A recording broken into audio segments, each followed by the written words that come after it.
Hello, everyone, and welcome back. We're going to do something a little bit different today. So this is a case that I did the other week. You can see deep caries, got the restoration on it. Tooth was definitely symptomatic at this point. A little bit of calcification, nothing too obvious from the outside of why it's interesting. Mostly it's because I'm going to be giving a lecture to the SLU residents here on calcified canals, pulp stones, and the like. And I figured I'm going to assign them, I'm going to be the cool, professor and make them, I'm definitely not a professor, the cool guy, and make them watch a YouTube video for their homework. I'm a cool mom. So I figured if they're going to benefit from it, there's someone out there who would as well. So let's start off like we always do by taking the tooth out of the bite, making sure that we don't have any interferences, especially with the tooth that's already broken down. Don't want to break it anymore. At this point, we're going to be removing the decay. And this is pretty much straightforward. This is, they all know how to do this. It's what comes after of the calcification that's going to be interesting here. And so, at this point, drop a comment below if you thought it was necessarily a super calcified case, just from looking at those pre-op images. At this point, we've dropped in and you can see there's still some decay. That's what I'm removing there with that nice slope, or the big round burr there.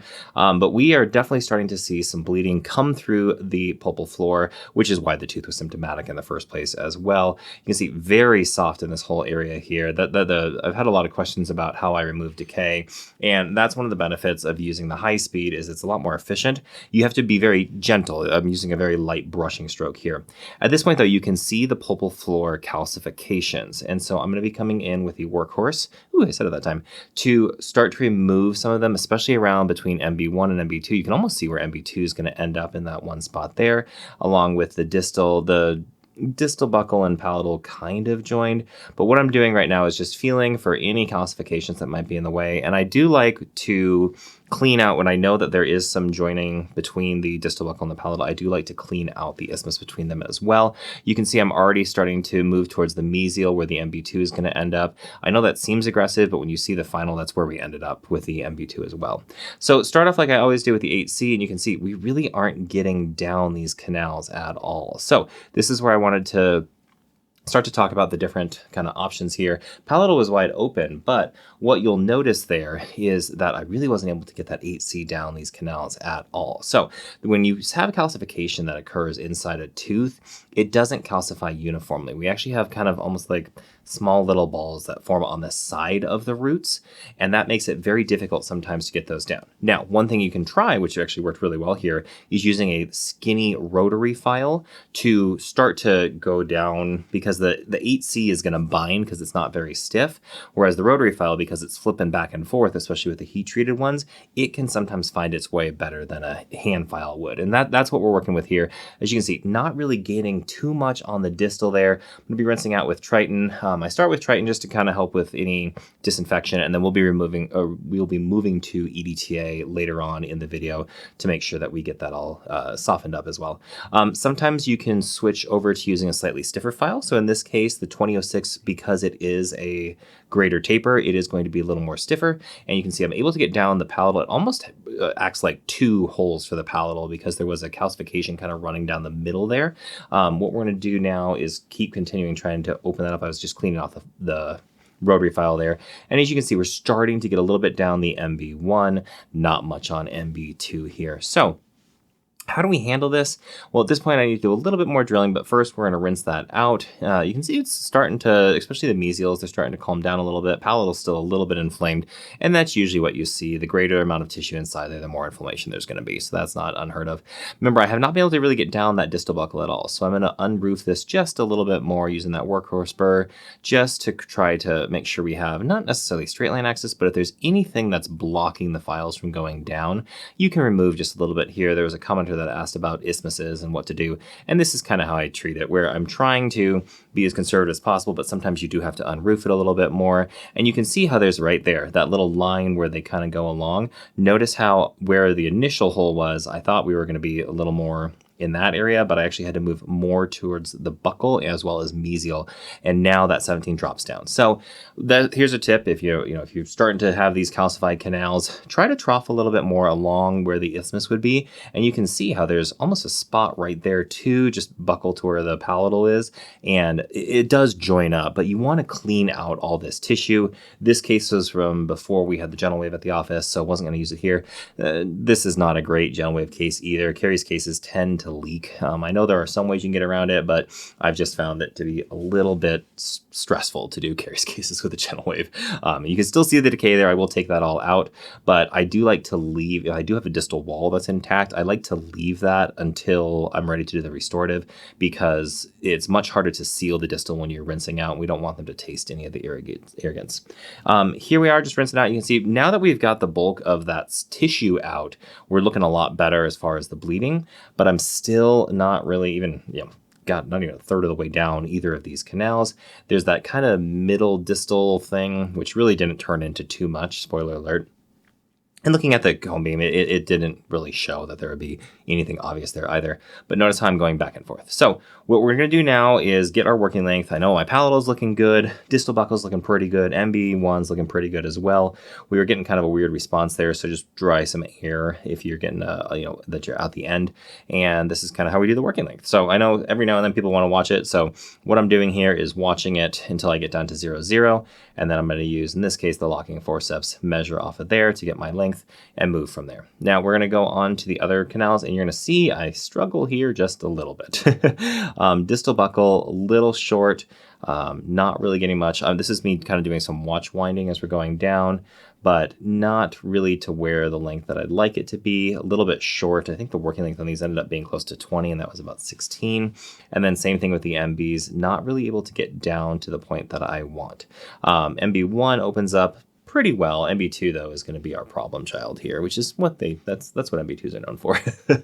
So looking pretty good as far as that one. Still a little bit short of where I'd like it to be, and same thing, MB2 just really doesn't go at all. You can see I'm in maybe 2-3 millimeters, and that's about it. So I have sped up a lot of the hand filing because it's not that great. But what we're going to do here, as we'll talk about in the lecture, is I'm going to use C+ files because they are sharp and they are an O3 taper. Because of that, they're able to kind of create a canal almost. This is where you have to be careful with them, but as long as you're still feeling a nice stick, they are a very useful tool. And you can see me working on both the distal buckle, MB1 and MB2. Notice I added some liquid there at the end. That's really important when you're using hand files, is you always want to rinse out after. Remember, hand files compact things apically, rotary files pull it back out. I tend to like to use rotary files as much as possible, both to save my hands and because they pull the tissue out. And that's what you're going to see me do here. I'm flipping back and forth between the 1704 and 2006 quite a lot.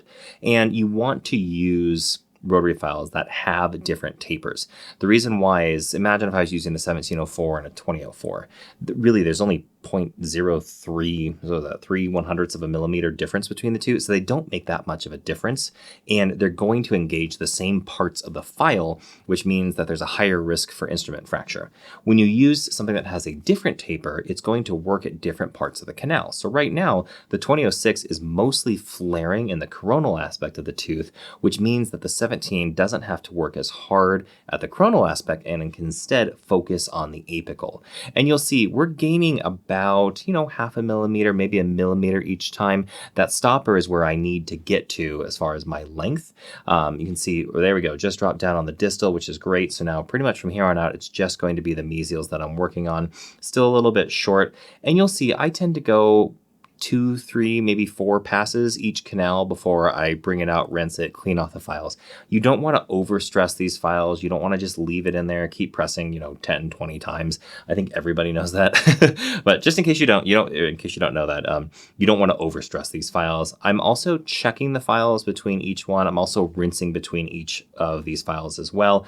I've cut out a fair amount of this video. Total treatment time, I think, was a little over 45 minutes on here, but no one's going to sit and watch a 45-minute video of me saying the same thing over and over. So there's been a lot cut out, but just every time I use the rotary files, I rinse. After using the hand files, I rinse, and I cut out a lot of the restorative aspect at the end, as you'll see.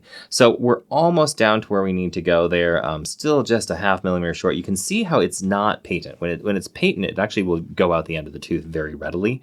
And this tooth didn't really have too much of a curve on the end. I'm not sure why it was so difficult to get down there, but you can see we're still very, very short on that MB2. What I'm feeling for here is I want to feel almost a stick with the rotary files. And this takes a little bit of time to get used to. Once the stick goes away, then you go back to hand filing, and that's what you see me do here. This is sped up about 3 times, just so that, once again, hopefully you guys aren't getting motion sick, but most of this video is, or most of that part is just my hand.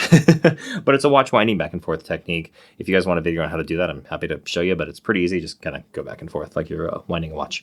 And that's what we're looking at there. So always rinse after. If there's one thing you take away from this video, always rinse out with usually EDTA, or you can use bleach, but my preference is EDTA after using hand files. You can see we're still getting about 0.5 millimeter of movement every time we use that, starting to drop down. That's pretty darn good. I'm happy with that on the MB1. It still doesn't feel 100%, so I think I might go back down one more time. I forgot what I ended up doing here. But MB2 still has a long way to go, and that's what we're going to be working on here. Sometimes you can find that the 2006 makes the MB2 a little bit easier. Sometimes it's just the 17. It kind of got to play it by ear because every tooth is different here. And that's pretty much what we're doing here. When you have a calcified tooth like this, a couple of the keys are you want to go nice and slowly. We don't want to overwork the files. You want to use a lot of chelating agents like EDTA. You can use Glide if you're into that sort of thing, but you want something that's going to help soften the tooth a little bit.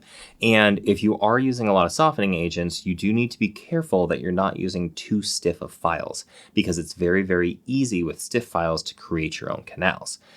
Thankfully, most people, I think, are using heat-treated files at this point, so they're not quite as stiff, and they're less likely to form their own canals. But just something to keep in mind, if you're using a larger size file or something a little bit stiffer, do be careful, especially if you're using EDTA, because it can over-soften and then either transport the canal or create ledges or issues like that. Same thing with hand files. If you're using EDTA, you want to try to keep your hand files to the small side. You can see I'm only going up to 10 here. Sometimes I'll go up to 15 if necessary, but I was able to get a pretty solid stick, and you can almost see the stick like that when I'm pulling that out. You can almost see how it engages just a little bit. It feels kind of like tug back. If you guys have done cold lateral, that's the feel that you're looking for. If it feels like you're drilling into a wall or like a piece of concrete or glass, that's not good. That's where you've led yourself out or something's broken. But as long as you're still feeling that like soft little tug back, that's what we're going for.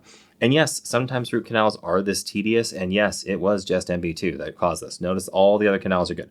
MB1's good, DB's good, palatal's been good since the very beginning. I did open up a little bit in that isthmus area between the distal buccal and the palatal, but that didn't really lead to anything here. So another trick, if you haven't watched my other videos, with heat-treated files, if you notice that they're starting to bend, you can take them down one of your other canals that's already been treated, and that stiffens them up again. Because nickel titanium has shape memory, when it heats up, it actually snaps back to the straight, or what the file was from the beginning. And it makes a really big difference here if you're finding that the smaller files are binding up or starting to get that S curve in them. Take them down another canal. That'll straighten them back out and stiffen them back up so you can keep working at it. So once again, sometimes this just takes a minute to get down to the bottom. I promise we're almost towards the end here. Still working on that MB2, still not quite down all the way, but we have made some significant progress. When you think that where we were from the beginning, I still needed to do some more hand filing, and that's what we're working on here. So once again, sped up 3 times, but you can see there's a fair amount. Even though I do most things by rotary, if at all possible, you still have to learn your hand filing. If you're in residency or dental school, I know it's annoying, but it is a really useful skill, and it is something you do need to learn how to do effectively. So now that we've created a little bit more of a stick, we're almost down to the very bottom here. Like I said, we have a little bit more to go here. The reason I'm showing you this is just so you know, sometimes it does take some time. And some of you may be noticing that there is still kind of like a pulp stone calcification in the pulpal floor. And what do we do about that? Well, in this case, I didn't see any reason to remove it. It's very much attached. Notice there, if you've, fast forward to the video, if you're, this will come out for sure before the lecture, but watch the lecture when it finally comes out. There are multiple types of pulp stones. You can either have attached or floating. And with attached ones, if they're not moving, just leave it. There's no need to remove the extra tooth structure. There's no benefit. So that's why I'm leaving that kind of chunk in the middle there. If they had been loose or if there was tissue around them, you can either take like a ball ultrasonic and kind of zap it. You can take a rotary or a high speed and kind of clean out it. Do be careful with that because it you run the risk of playing around with the furcation. So don't love that option. Usually ultrasonics work best because the pulp stones tend to fracture right where they formed on the dentin. But in this case, it was so solid, no need to. What you saw just happen was our 2006 started to drop, softened up nicely. I was able to take the 17 down to length, and we can finally do our working length. So this is definitely on the longer side for one of my root canals. I hope it wasn't too tedious. If you've stuck around this far, thank you so much. I love you very much. Residents, you have to. So this is kind of what the process looks like. Once again, this is pre-gentle wave, so we're going to be using the endo activator here and just use that to kind of clean up anything, pieces that are debris, stuff like that. Rinse it out, dry it, and then we're going to go through the process here. I fast forwarded through a lot of this because most of the point of this video was showing how we need to do the removal of the pulp stones, but I know people like to see this part. So cleaning everything up here. Also notice how even though it looked like my MB2 axis was way off to the buccal or the mesial when I started, it's actually perfect. So that's why using that almost comma-shaped troughing motion is so important here, is because that's usually where your MB2 is going to end up anyway, and it's much better that my high-speed diamond does that preparation rather than relying on the rotary file. You don't want to have your rotary file define a lot of your preparations here. That's really not what they're designed to do, and it can overstress them. So like I said, I fast forwarded through a lot of this. I don't think a lot of people really want to watch a 45-minute long video, so I'm going to keep this one short and sweet. Just wanted to show the pack-mech technique because I know there's been some questions about it. Go down the middle. If you start to see it flip around, what you want to do is brush up the side. So a little hard to get into that one, kind of an awkward angle here. This is one time where I do have to have the patients open as wide as possible, is because sometimes there's not enough room there. Now I am going to be removing the rest of that decay. You'll notice a little piece of his whisker from this dude had quite the impressive beard. So I'm not sure if you guys noticed that. That is not a suture. That was part of his facial hair that just decided to get inside there. And yes, a round burr will cut facial hair. So there's your fun fact for the day. But what I'm doing here is just showing we do need to remove all the decay. Number one thing you can do to make your general dentist love you is remove the decay. Don't leave any decay there. Don't leave that filling material. Just give them something nice and clean to work with here. And that's what we're doing. Now, when you get down towards the end here, you can see I'm using the big 8 round burr. Not able to get all that composite out with this. Sometimes it'll pop out if it's loose, but what I'm going to do is switch over to the diamond just to break that kind of contact between the two, and then finish up the caries removal with the 8 as well. So that's pretty much how we do the decay removal. I know there's been some questions about that. And right there, I hit the rubber dam, which is real fun. So if you do hit the rubber dam and can still make it work, what I recommend, finish doing all of your caries control, removing if you need to remove any more restorations, remove as much as possible before you put a new rubber dam on. The reason why is because you're probably going to hit it again. If you've hit it once and you still have to use that big 8, you're probably going to hit it again. So we've switched out the rubber dam. Going in now, removing the inflamed gingiva using the alpha tip like you've seen me do in the past here. This guy's going to probably get over for the crown pretty quickly. Great restorative dentist that I'm working with on this case. So that's what we're doing here just to make sure. And will the laser work better? Probably, but I don't have a laser right now, so this is what I use.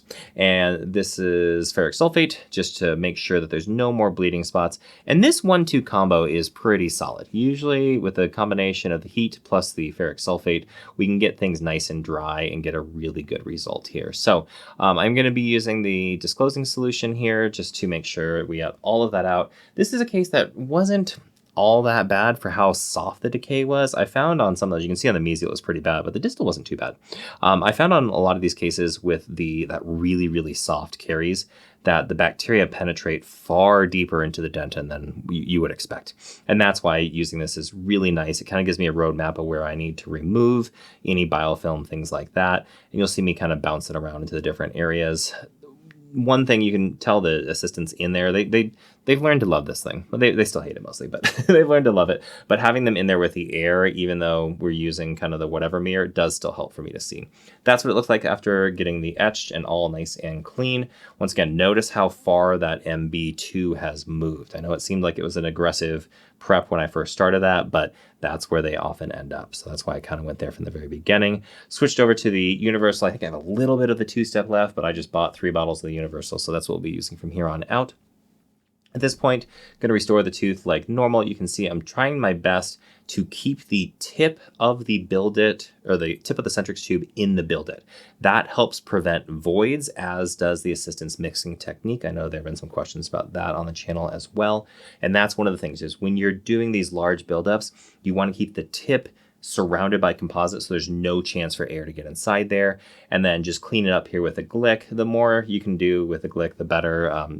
Build it sets up pretty darn quickly though. That's the one thing to be said. That's what it looks like after we finish polishing. Nice and clean there, and here's what it looks like as far as the final. So there was 2 separate MBs all the way to the apex. Once again, I'm not sure why it's so hard, but this is what it looked like when we began, and here we are once we got it all cleaned out. So I did have to remove a little bit of the calcification. Hopefully that was a good video for all of you to kind of see it. There's our treatment time, a little bit longer on the root canal than average. Restorative took a minute on that one as well. As always, thank you so much for watching. Hopefully you all enjoyed being a SLU resident for the day. If you have any questions, comments, please drop them below. Otherwise, thank you all so much, and I will talk to you next time.